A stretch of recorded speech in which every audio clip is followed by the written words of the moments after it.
daquilo que nós vimos nos outros encontros e vamos passar para a parte mais próxima da prática, aquilo que a gente consegue enxergar na nossa realidade próxima, ou seja, da liturgia, do nosso espaço litúrgico, para que assim possamos, logo em seguida, daqui uns dias, de uns meses, aliás, possamos fazer um encontro prático daquilo que realmente nós estamos aprendendo, para que os nossos acólitos, nossos coroinhas, estejam em sintonia em toda a arquidiocese. Então, nos últimos encontros, o que nós vimos? Nós vimos, primeiro, vimos a parte espiritual do acólito, do coroinha, que ela é importante para compreender bem a celebração, para edificar a fé dele.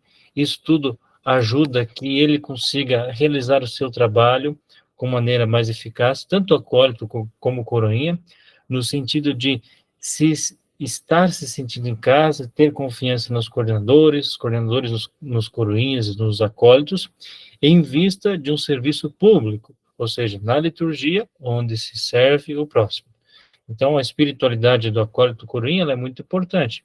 Isso se dá por orações, por meditação da palavra de Deus, que é muito importante, talvez alguns encontros, seria bom, quem faz encontro mensalmente, fazer encontro utilizando a palavra de Deus, às vezes no início dos encontros, fazer uma reflexão bíblica, isso é muito bom.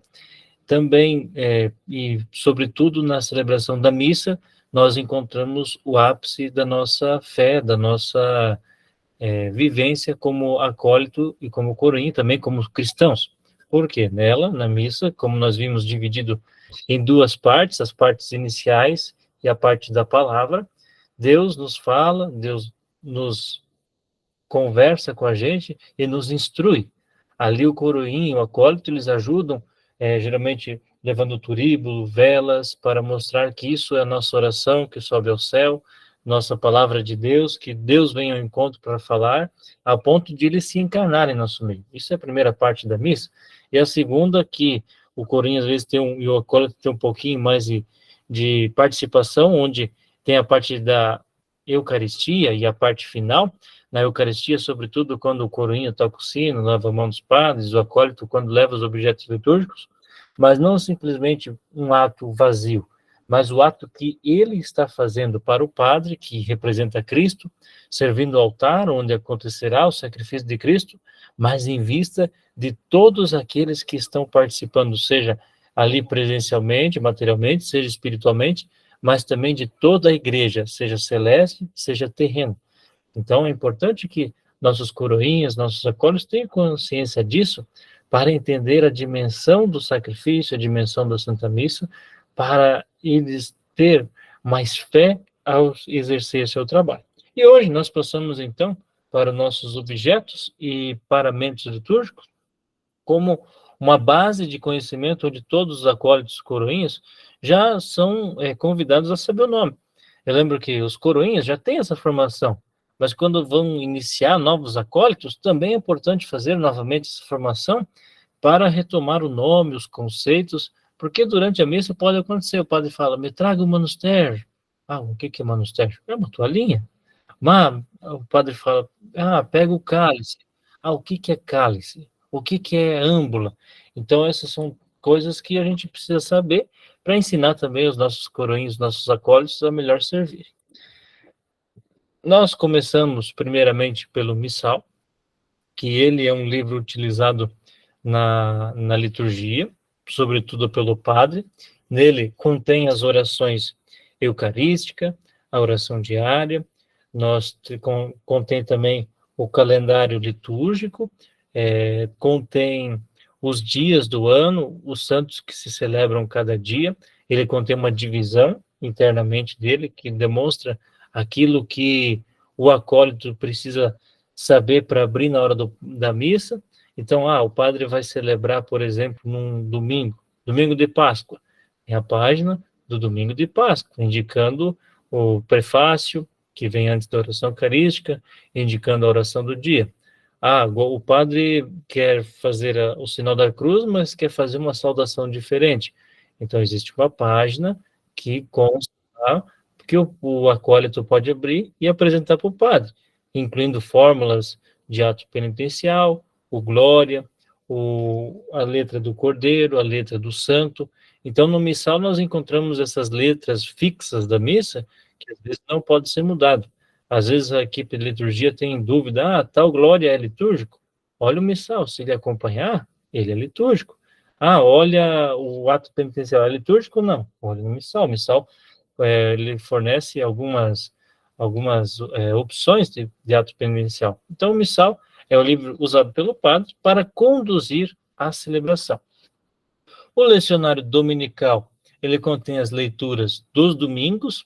Os domingos, ele se divide no ano litúrgico, como nós vimos na formação com o Bernardino e com o Luiz Fernandes, né, que o nosso calendário litúrgico, ele contém épocas diferentes, anos diferentes, que são formas de viver o nosso tempo, mas segundo o tempo de Cristo. O nosso tempo chamado Kairos, para viver segundo o tempo de Cristo. O tempo, Kairos é o tempo de Cristo. O nosso tempo é o tempo Cronos. Então, para nós viver o nosso tempo Cronos, mas segundo o tempo de Cristo, que é o tempo Kairos. E o missal, o lecionário, ele nos traz leituras diferentes, especialmente a cada ano litúrgico, para que a gente possa viver e aprofundar a palavra de Deus, o mistério de Cristo, de acordo com os evangelistas. Ano A, São Mateus; B, São Marcos; C, São Lucas. Em seguida, ainda nós temos o lecionário semanal, que ele é para os dias de semana. Na semana, as leituras se dividem entre leituras do ano par e ano ímpar, sendo o evangelho sempre o mesmo para todos os anos. E aqui também contém primeira e segunda leitura, sobretudo. E o lecionário santoral, que é um lecionário diferente, que acompanha as leituras para diversas ocasiões de santos. Então, ele vai acompanhar a celebração dos santos, e dela vai conter o uso para também sacramentos e outras circunstâncias. Então, os lecionários são as leituras que nós lemos durante a missa, e eles vão acompanhar a missa de acordo do dia, ou do domingo, ou da semana, ou do santo. O evangeliário é muito importante, sobretudo nas matrizes. Capelas não se usa evangeliário, mas, a princípio, nas matrizes, para demonstrar que é Cristo o que está falando, Cristo que está conduzindo. O evangeliário, em algumas paróquias, o acólito pode entrar com ele levantado na procissão de entrada e colocá-lo sobre o altar. Na procissão de entrada, entra com ele levantado e coloca diretamente sobre o altar, para que o padre, na hora da proclamação do evangelho, possa ir em procissão com o evangeliário também para o ambão da palavra. E aqui algumas paróquias fazem uma procissão solene, onde o padre pega o evangeliário, o turíbulo e a naveta fica um cada lado também fica uma vela, e assim vai em fileira até o ambão da palavra, tendo uma vela, o turíbulo, o evangeliário levantado, a naveta atrás e a outra vela, como se fosse uma procissão, para mostrar a grande importância que o evangelho, onde é Cristo que nos fala, é o próprio Cristo que está nos falando. Aí nós temos o altar, que ela é uma mesa de preferência fixa, ela pode ser móvel, mas ela é destinada à Eucaristia. É o espaço mais importante da igreja, lugar onde se renova o sacrifício redentor de Cristo. Algumas igrejas, inclusive a de Aparecida, colocam o altar no meio, para demonstrar que Cristo é a centralidade. Que ali onde acontece o sacrifício, representa também o sacrifício de Cristo Redentor. Por isso que todas as vezes que nós passamos pelo altar, nós fazemos reverência para ele, sinal de veneração. Nós não fazemos reverência para o padre, tá? Nós fazemos reverência. Eu noto que muitos lugares, às vezes se olha para a cruz lá atrás, ou para o desenho de Cristo, faz reverência e sai. Não. A reverência é para o altar. E até é prescrito que, mesmo que o padre esteja presente, a reverência é para o altar. Agora, se o bispo está presente, a reverência também pode ser para o bispo. Depende do lugar que você está passando, tá? Mas o altar sempre tem preferência, tá bom? O ambão, que é o ambão da palavra, ele chama-se mesa da palavra, é o lugar onde é colocada a palavra de Deus. e ela não deve ser confundida com a estante do comentarista ou do animador. Este é o lugar onde Deus nos fala. Nós vimos isso na formação recente, né? Que o ambão da palavra é onde Deus está falando para nós, Deus está se comunicando conosco. Ali nós lemos primeira leitura, Salmo, segunda leitura, Evangelho e também as preces, porque as preces também são palavras de Deus. A credência, geralmente é uma mesinha colocada num cantinho do altar, do presbitério, ou simplesmente na sacristia. A credência, ela é uma pequena mesa que nós colocamos os objetos litúrgicos e ela se aconselha a ficar próximo ao altar. Mas se não ficar próximo, então a gente escala mais pessoas para que essas pessoas, esses acólitos, possam levar os objetos litúrgicos até a credência. Detalhe, uma coisa que é importante vocês colocarem na paróquia de vocês, no altar não se coloca folha, não se coloca papéis, um monte de coisas. Às vezes as pessoas fazem do altar uma mesa qualquer. Evite de pôr o máximo de coisas possível sobre o altar. Às vezes temos a almofada ou a estante, você só leva para o altar ela se vai usar na oração eucarística. Mas se o padre for usar durante a celebração, tudo bem, se não tem acólito. Mas se tem o acólito segurando o livro ali, por que deixar, então, a almofada em cima do altar? É só para ocupar lugar, só para desrespeitar o altar. Então, no altar a gente coloca velas, coloca cruz, mas caneta, copo, folha, coisas secundárias, é bom que se deixe na credência. A credência serve para isso. Por exemplo, quando o Dom Adelar vai celebrar na catedral, nós deixamos os óculos dele, deixamos a homilia dele, um copo de água para ele, tudo na credência. O altar, ele fica íntegro, ele fica sóbrio, sem nada ocupando lugar, para mostrar que ele é alguma coisa sagrada, que a gente preserva ele. E o altar, o ambão, a credência, ficam num lugar específico da igreja. Esse lugar específico é chamado presbitério, que é um lugar mais alto da igreja, onde todos podem ver e notar o que está acontecendo. É um lugar de destaque. Se chama presbitério porque ali fica o presbítero, o padre, o bispo, o diácono, aquele que preside a celebração. Então, às vezes vocês falam, leva tal coisa em cima do altar. Não, leva a cadeira em cima do altar. Não, você não vai pôr a cadeira em cima do altar, você vai levar a cadeira no presbitério. Onde que você deixou o turíbulo? Eu deixei no altar. Não, você às vezes deixou no presbitério. Então nós temos que ter este cuidado com esse vocabulário.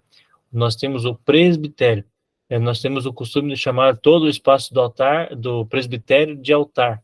Não, mas todo aquele espaço se chama presbitério. Altar é só a mesa. A parte mais baixa da igreja nós chamamos de nave, onde costumam ficar os fiéis. Nesta parte mais baixa, nave vem do nome do lugar do navio, onde fica a maioria da tripulação. Então, o lugar onde nós todos geralmente sentamos se chama nave. Isso para a gente denominar, né?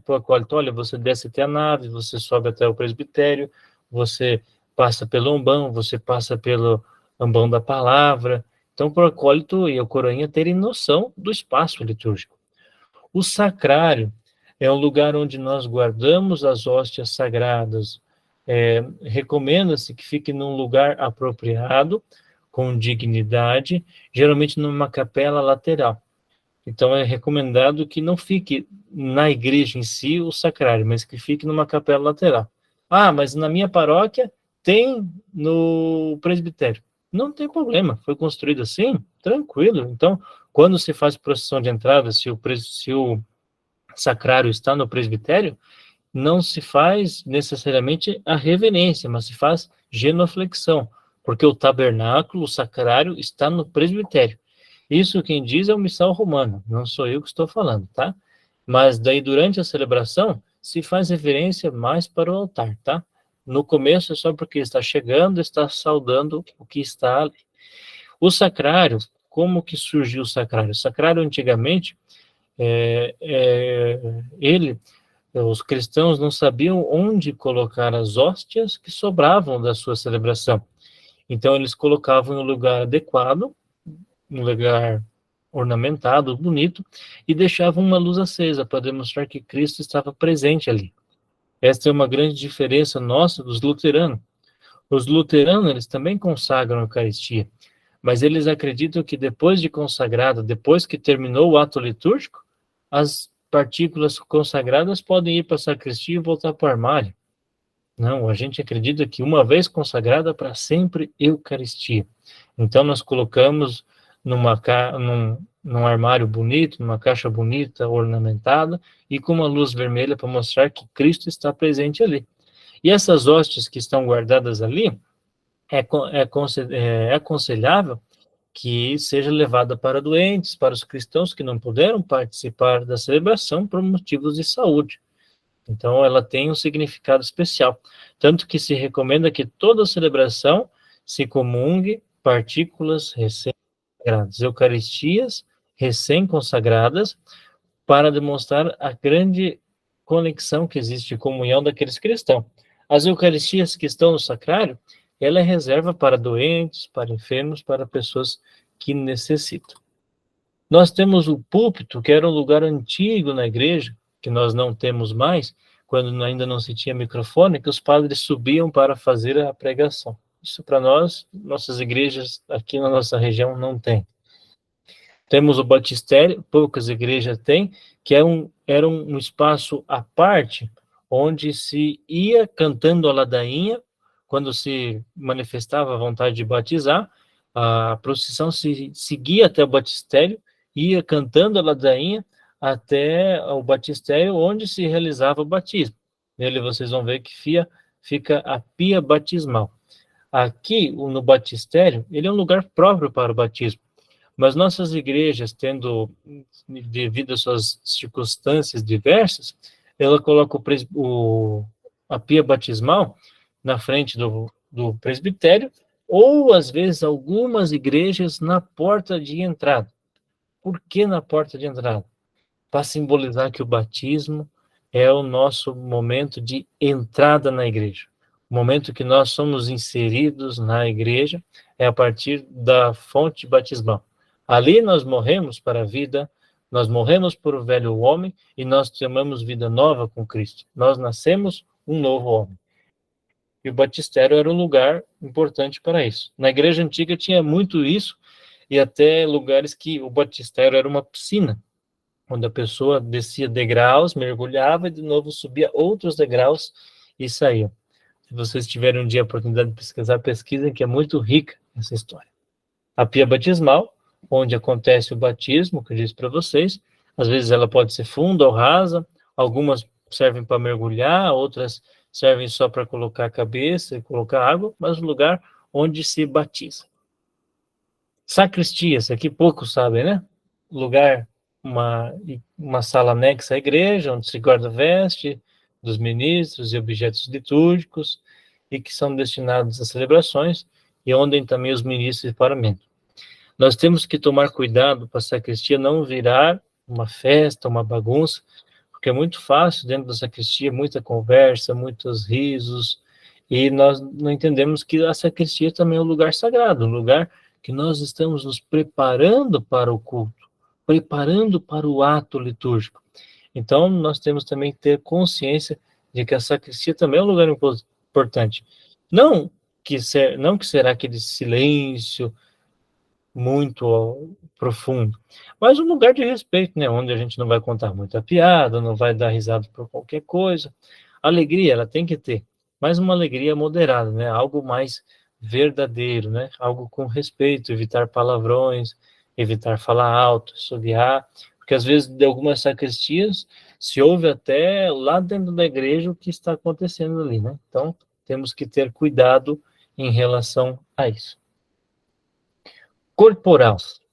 Corporal, esse é o pano maior que nós colocamos por baixo da Eucaristia. Quando nós vamos preparar o altar, nós trazemos o cálice, e o cálice contém diversas alfaias, panos, para auxiliar ali.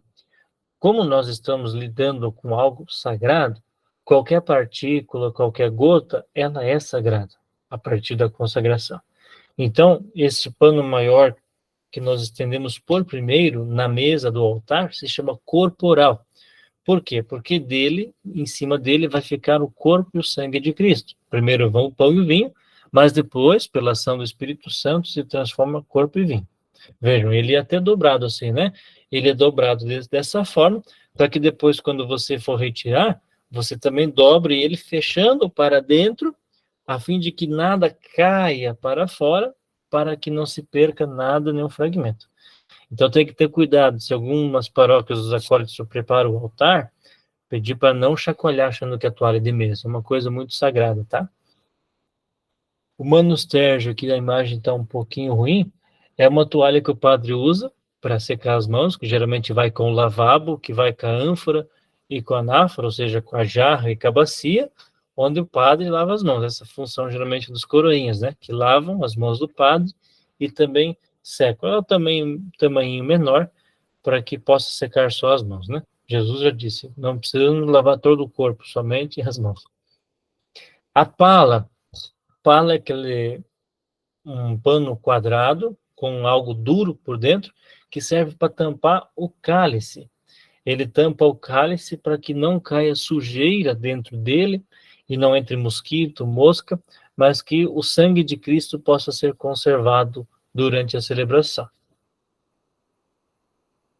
O sanguíneo, o nome já diz sanguíneo, porque ele vai por cima do cálice, aquele que cai às laterais do cálice, e também ele serve para na hora da purificação, quando o padre termina de tomar o sangue, para o padre secar a borda do cálice, ou também se derramou para secar, ou quando vai distribuir a comunhão, caso o padre encoste na boca de alguém, ou esteja com o dedo suado para secar, ele serve para isso, para o padre ter controle e não deixar que sobressaia o sangue nem o corpo de Cristo. E quando o padre coloca água sobre o cálice depois que ele ingeriu todo o sangue, o padre toma essa água também e seca o cálice, porque o cálice ele é sagrado, ele tem um contato com o sagrado, então não se pode pegar qualquer pano e secar o cálice depois que teve o sangue de Cristo ali no ato litúrgico. Na sacristia, tudo bem limpar o cálice com outro pano fora da missa, né? Mas eu digo dentro da missa, momento da celebração, que o padre está purificando. Então é o sanguíneo que tem essa função para secar e também para cuidar para que não se derrame o sangue de Cristo.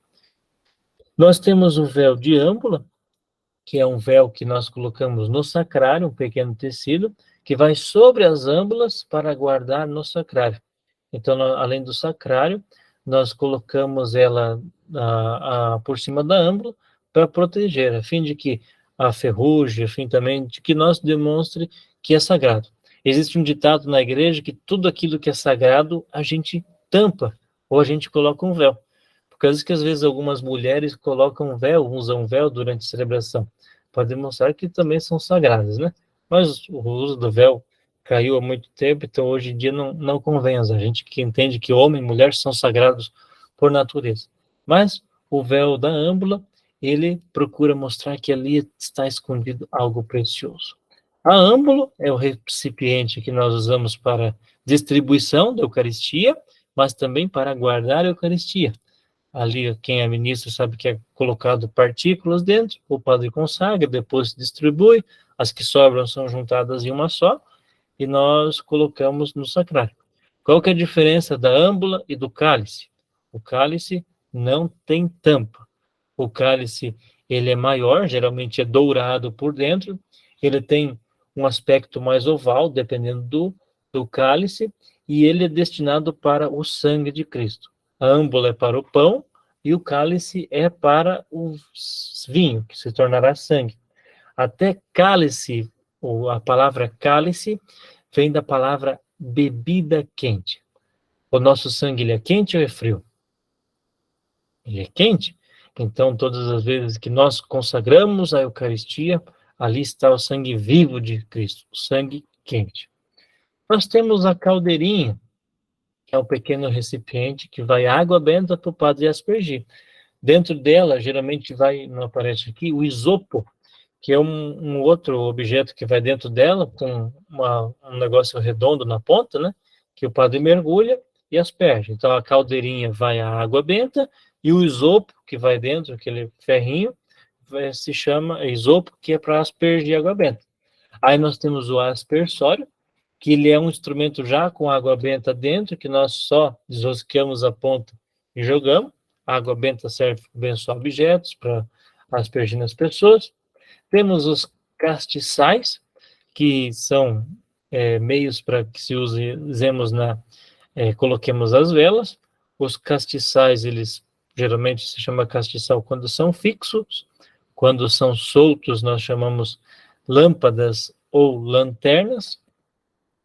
Nós temos o candelabro ou menorá, que é um grande castiçal com 7 velas. Geralmente nós usamos este no dia da missa do bispo ou no dia de Pentecostes, que é para mostrar que toda a igreja está presente e que o Espírito Santo está visivelmente em nosso meio. Então, 7 velas significa o Espírito Santo, a união da igreja. A patena, que ela vai sobre o cálice, que vai a hóstia magna, a hóstia do padre, aquela partícula maior, para que se consagre. Por que a partícula do padre é maior? Porque é mais importante? Não, é porque quando o padre eleva ela ao alto, se fosse uma partícula pequena como a nossa, que nós comungamos, nós não viríamos, aqueles que estão longe não conseguiriam ver, mas aqueles que estão longe, então, com uma partícula maior, conseguem ver. E ela também, o padre parte e divide e coloca em algumas âmbulas para demonstrar que o padre comunga da mesma Eucaristia que nós, é o mesmo trigo que nós. Às vezes é bonito quando tem vários padres na celebração e o padre parte a Eucaristia, entrega um pedaço para cada um e todos levantam, dizendo: eis o Cordeiro de Deus, eis aquele que tira o pecado do mundo. Então isso é bonito porque demonstra a comunhão. E aí tem aquele pedacinho que o padre parte e coloca no cálice, isso demonstra a comunhão de toda a igreja, mas também assim a igreja toda está unida, assim como o corpo e o sangue de Cristo está unido. A patena, ela é um objeto de metal, pode ser prata ou dourado, e ela geralmente é plana e redonda. Existem alguns lugares que tem a patena um pouco mais funda, que se utiliza também para pôr Eucaristia, mas não deixa de ser patena. Bacia e jarra, que formam o lavabo, que eu já falei para vocês, que os coroinhos usam para lavar as mãos. O círio pascal, que apareceu agora recentemente, né? Na paróquia todos vocês têm círio pascal? Acho que sim, né? Então, no sábado santo, círio pascal, ele é benzido e ele simboliza a presença do Cristo ressuscitado em nosso meio. Ele fica até o domingo da ascensão do Senhor, e até esse domingo, esse círio, ele fica do lado do ambão da palavra, para mostrar que a palavra de Deus, iluminada pela luz de Cristo, dá sentido à nossa vida espiritual e à nossa vida no mundo, na história. Ela é uma grande vela que tem a sua importância e que demonstra que a luz de Cristo jamais se apaga. Detalhe, essa vela, ela só fica acesa no tempo pascal, tá? E até o domingo de Pentecostes. Chegou o domingo de Pentecostes, ela fica no batistério ou do lado da pia batismal. Só acende ela quando tem batismo. Às vezes algumas paróquias têm o costume de acender ela durante o ano inteiro. Não, isso está errado. Por quê? Porque Cristo sobe aos céus e nos envia o Espírito Santo. Não faria sentido acender o círio pascal e deixar para nossa comunidade ali acesa, se Cristo ressuscitado já não está mais no nosso meio. Ele foi para o Pai e ele enviou o Espírito Santo. E aí é o momento de nós não reconhecermos Cristo no círio, numa vela acesa, mas é o momento de nós reconhecermos Cristo pela ação do Espírito Santo na Eucaristia, nos sacramentos, na palavra de Deus. Isto é uma espécie de mistagogia que nós aprendemos na igreja e que nós vamos aprender. Nós temos a coroa do advento, que é um tipo de castiçal, com 4 velas, que vai representar cada semana do Advento, e que a cada vela nós acendemos para mostrar que a luz de Cristo está próximo, o grande nascimento. E aqui esse slide traz alguns significados sobre as velas. Por exemplo, a primeira vela seria o perdão, Adão e Eva, a segunda, fé em Abraão, a terceira vela, a alegria do rei Davi, e a quarta vela, a chegada dos profetas. Este é uma simbologia. E vocês podem ver aqui que tem 4 velas de cor diferente. Não existe recomendações litúrgicas para a cor da vela. Mas eu, particularmente, se fosse pároco, eu colocaria de acordo com os domingos. Então, 3 velas roxas e uma rosa, para simbolizar a cor litúrgica que nós estamos vivendo naquele dia. Mas sobre isso não tem simbologia. Pode colocar vela de qualquer cor, desde que seja bonito, pelo menos, né? Não fazendo qualquer vela aí. A cruz processional, que nossos acólitos carregam durante a procissão de entrada e a procissão de saída, que vai à frente da procissão para mostrar que Cristo caminha à nossa frente e nós caminhamos com os olhos fixos em Cristo. A cruz processional, então, ela tem esta função. O crucifixo, que fica em cima do altar, para que o padre olhe para ele, ou geralmente fica atrás, para que toda a Assembleia veja, que é uma cruz fixa, que não se move, ou seja, não se tira durante a celebração, para que todos nós possamos olhar para Cristo e lembrar das nossas misérias, dos nossos sofrimentos, e lembrar que Cristo se encarnou e nos salvou e nos dá a vida eterna. Temos as velas, que geralmente são colocadas no altar, e elas sempre são usadas em número par. 2 velas, 4 velas, 6 velas. Número ímpar só, número 7, tá? Ostensório, e ele serve para expor a hóstia consagrada para a adoração dos fiéis e para a bênção santíssima. Aqui é importante que quando se use o ostensório, se tiver acólito ou coroinha, fique atento para levar ao padre o chamado véu umeral, que é um pano que vai sobre os ombros, que o padre usa para tocar no Santíssimo. Veja, nem o padre, que é uma pessoa ungida, toca diretamente o Santíssimo Sacramento com as mãos, mas ele pega com o véu umeral para demonstrar a grande importância desse sacramento. E é ostensório porque, realmente, nós ostentamos Jesus. Jesus ostenta ali toda a sua divindade, toda a sua beleza, e nós o adoramos na Eucaristia. Aqui uma recomendação: quando nós temos adorações, os acólitos podem servir com as velas, as lanternas, podem servir com o turíbulo. Quando se faz procissão, nós fazemos procissão com o Santíssimo, as velas ao lado e o turíbulo na naveta na frente, para incensar e demonstrar esse nosso grande ato de adoração. Temos a luneta, que vai dentro do ostensório, que geralmente se encaixa a Eucaristia.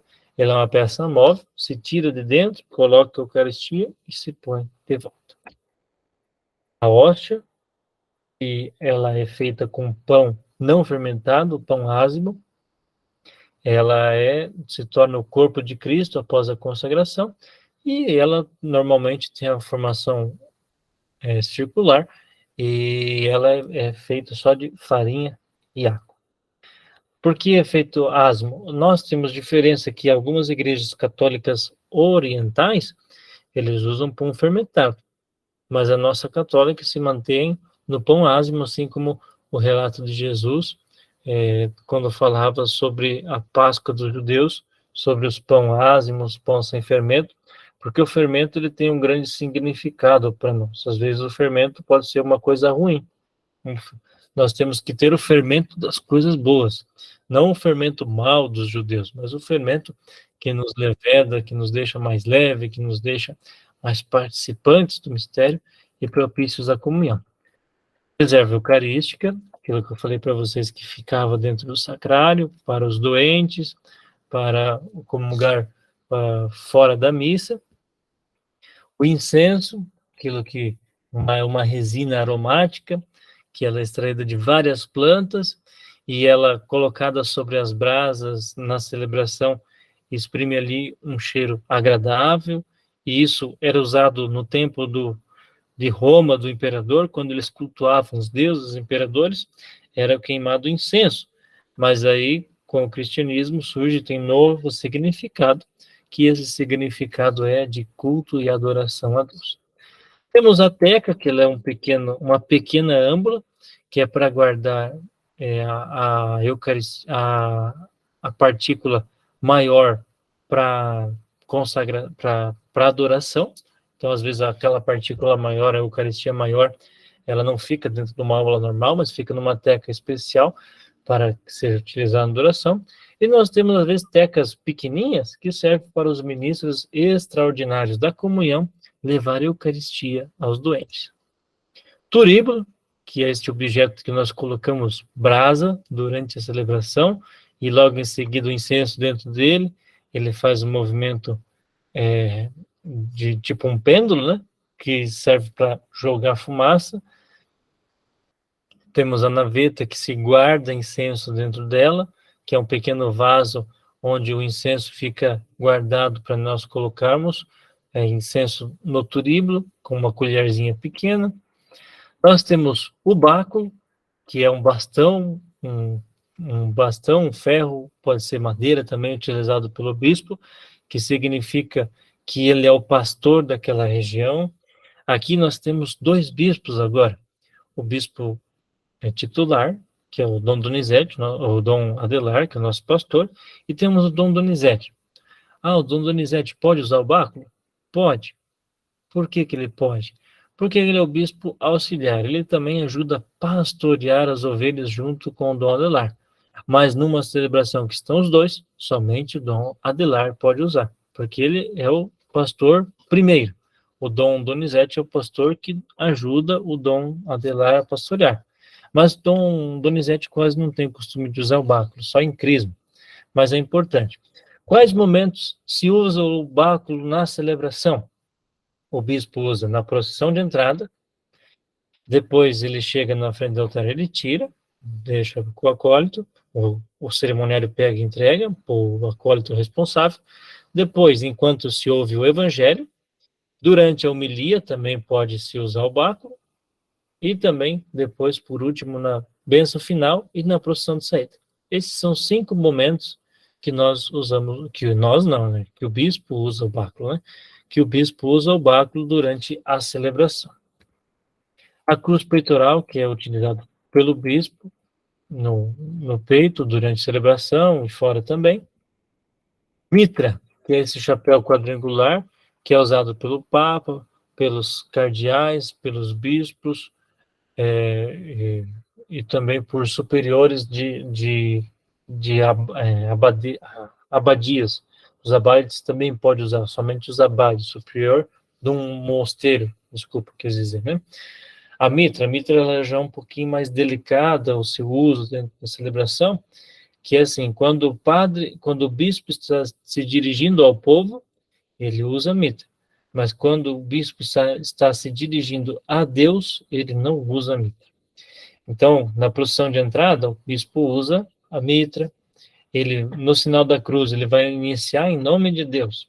Então, ele inicia sem a mitra, o ato penitencial sem mitra, o glória sem mitra, oremos sem mitra. Daí chegou o momento de ouvir a palavra de Deus, onde a liturgia está se direcionando ao povo, Deus está falando com o povo. Então, o bispo coloca a mitra. Chegou o momento do evangelho. O momento do evangelho, ele tira a mitra, porque ele está falando com Jesus Cristo, é uma comunicação íntima, então é só o báculo. Chegou a homilia, ele está falando com o povo, o bispo, então ele está catequizando, então ele usa a mitra. Profissão de fé, é o povo e ele que estão professando a fé perante Deus, então tira a mitra. Ofertório, é o povo que está oferecendo os sacrifícios, oferendas, e está tentando levar até Deus e está levando ao bispo para oferecer até Deus. Então, usa-se a mitra durante o ofertório. Mas chegou já o momento que ele se aproximou ao altar para levar essas oferendas a Deus, ele tira a mitra. Aí chega o momento de partir para o prefácio, então ele tira até o solidel, que é aquele roxinho, daqui a pouco tem uma foto dele, ele tira aquele ali também para simbolizar que está acontecendo uma grande ação do Espírito Santo. Então o solidel ele vai tirar nas durações e vai tirar também neste momento da oração eucarística até o pós-comunhão, para mostrar que está acontecendo uma grande ação do Espírito Santo, uma grande ação de Deus. E aí nós vamos até a oração pós-comunhão, que ele recebe o solidel de volta, e daí para a bênção final, bisos finais, homenagens, todas essas coisas, põe a mitra, aí a bênção final é com a mitra, e aí a procissão de saída também com a mitra. É um pouco mais difícil, vocês imaginem isso na missa normal. Agora vocês imaginem uma ordenação ou numa missa de crisma, que são missas um pouco mais elaboradas, né? Mas faz parte, a gente tem o Cerimonial dos Bispos, que é um livro próprio que a gente estuda tudo isso e tem a simbologia. Temos o amito, que é uma peça branca que vai por baixo. Vocês podem ver que, às vezes, os padres, quando colocam batina, tem alguma coisa branca por baixo, ou uma túnica que aparece muito a camisa por baixo, as mangas, se coloca o amito para esconder, para que se fique mais íntegro na imagem, para mostrar que o padre está coberto pela ação de Deus, que a ação não é feita meramente por ele, mas pela ação do Espírito Santo que está sobre ele. Nós temos a túnica, o alvo, que é uma veste longa, branca, neutra, que é comum a ministro de qualquer grau. Ou seja, o bispo usa, o papa usa, o cardeal usa, o diácono usa, até o seminarista usa a túnica, para demonstrar que está coberto pela ação de Deus. Não é o nosso corpo que deve aparecer, mas sim Deus, a pessoa de Jesus Cristo. Símbolo é um cordão que se amarra no cinto, na cintura, com o significado que nós temos os reincingidos ou que nós estamos a serviço. Reincingidos, cingidos, significa a nossa adestração, a nossa continência a Deus, o nosso cuidado com as nossas paixões, com nossos vícios, nossos orgulhos, que Deus está segurando, Deus está nos ajudando. E aí também o sinal de serviço é que os antigos missionários usavam uma cordinha na cintura, porque quando eles se abaixavam para fazer alguma coisa, a túnica caía. Então amarravam-se para mostrar que estavam a serviço. Então quando vocês veem um padre ou bispo com essa cordinha, lembrem disso. Ele está a serviço, mas também ele está se cingindo, ele está se purificando para Deus. A estola, que é aquele pano em duas fitas, que nós geralmente vemos que os padres usam, e isso usa também por baixo da casula. Ela, desse modo aqui, que nós vemos na vertical, o padre, o bispo usa, o diácono nós teremos na diagonal, e ela simboliza a figura do Cristo que põe a ovelha em seu pescoço e a carrega. Os antigos pastores usavam uma espécie de pano assim, que confortava a ovelha nas costas, com os pezinhos aqui do lado, para carregar. E ela muda, né, de acordo com a cor litúrgica. A casula, que é uma veste mais festiva, uma espécie de manto, que acompanha a cor litúrgica, para mostrar que é uma celebração mais importante, mais solene. Temos a capa pluvial, ela é pluvial por causa desse formato dela, triangular, né? Lembra uma cobertura de uma casa, ela geralmente é assim, né? Para mostrar que quando a chuva cai, ela cai pelas laterais. Mas aqui se chama pluvial porque o padre usa para conduzir procissões, geralmente quando ele sai da igreja, para ele conduzir casamentos, fazer rito de aspersão, alguns ritos fora da missa ele pode usar a capa de pluvial. Nós temos o velmeral, como eu já disse para vocês, ele é usado para a bênção do Santíssimo, usado para carregar aquilo que é sagrado, e também nos santos óleos nós carregamos os santos óleos com elas, né? Ó, vermelha, geralmente se leva o óleo do crisma. O roxo, o óleo dos enfermos. branco, o óleo dos catecúmenos. Mas, a rigor, o véu meral se utiliza na procissão do Corpus Christi e na bênção do Santíssimo para transportar o ostensório. A dalmática é uma veste própria do diácono, ela é a espécie de casula do diácono, mas ela tem diferença porque ela tem manga e a casula do padre ela não tem manga, ela é um tecido único por cima. Essa aqui não, ela tem costuras, ela tem uma manga, parece uma camiseta um pouco mais larga e grossa. Por quê? Porque o diácono ele tem justamente a função de serviço, a função de servir. Então as mangas facilitam no serviço. E ela também acompanha as cores litúrgicas. A batina, que é uma veste própria do clérigo, do padre ou do seminarista. Então ela tem 33 botões na frente, 5 botões do lado, e também ela se usa o colarinho por baixo, ela tem faixa. Atenção, os acólitos não usam batina, eles usam apenas uma túnica preta que imita a batina, tá bom? Então, se evite de usar batinas nas paróquias, porque a batina é uma veste clerical, tá bom? E, tipo, se os acólitos não podem usar, então é bom evitar. Sobrepeliz é uma veste também que os acólitos usam, e nós, os padres, nós seminaristas também usamos, que vai por cima da batina e por cima também da túnica preta, que é esta branca, que tem renda ou não tem renda. A dos acólitos, dos coroinhas, a gente aconselha a não ter renda, que é essa parte mais trabalhada embaixo. A ela ser somente lisa, tá? Por quê? Porque a renda é uma coisa já para os clérigos e uma coisa com mais destaque. E os acólitos, coroinhas, estão ali a serviço, não estão para chamar a atenção.